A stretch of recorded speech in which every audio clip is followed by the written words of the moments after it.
વડાપ્રધાન બન્યા બાદ નરેન્દ્ર મોદી પ્રથમ વખત મંગળવારે બપોરે અમદાવાદ એરપોર્ટ ઉપર આવી પહોંચશે.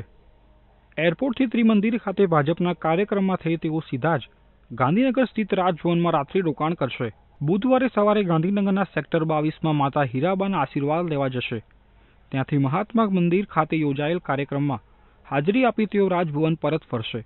બાદમાં બપોરે અમદાવાદ એરપોર્ટ ઉપર ચીનના રાષ્ટ્રપતિને આવકારી તેમની સાથે જ હોટલ હયાતમાં MOU કરશે. બાદમાં ગાંધી આશ્રમ અને રિવરફ્રન્ટ ખાતે ડિનર લઈ બંને મહાનુભાવો ઢળતી સાંજે અમદાવાદ એરપોર્ટ પરથી દિલ્હી જવા રવાના થશે.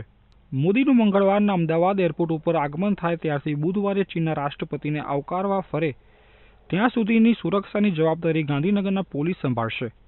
ગાંધીનગર રેન્જ IGPના તાંબા હેઠળ 2000 પોલીસ કર્મીઓ અને સુરક્ષા જવાનો આજથી જ સ્ટેન્ડ 2 છે. શનિવારે કોમ્બિંગ નાઇટમાં સઘન ચેકિંગ કર્યા બાદ રવિવારથી ગાંધીનગર પોલીસે સુરક્ષા વ્યવસ્થા સંભાળી લીધી છે. ઇન્દિરા બ્રિજના છેડેથી 100 મીટરના અંતરે પોલીસ જવાનો જોવા મળશે.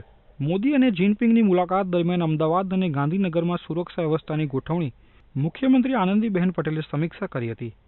બપોરે ગાંધીનગરમાં ત્રિમંદિર, મહાત્મા મંદિર પર સાંજે અમદાવાદની હયાત હોટલ અને ગાંધી આશ્રમ તેમજ રિવરફ્રન્ટની સુરક્ષાની ચકાસણી મુખ્યમંત્રીએ કરી લીધી છે. ઉલ્લેખનીય છે કે મોદી આતંકવાદીઓના હિટલિસ્ટમાં છે અને ચીનના રાષ્ટ્રપતિ તિબેટીયનના સ્વતંત્ર ચળવળના કાર્યકરોની મૂવમેન્ટની સંભાવનાએ પોલીસ વિશેષ સતર્ક રહેશે. Bureau report, Ahmedabad.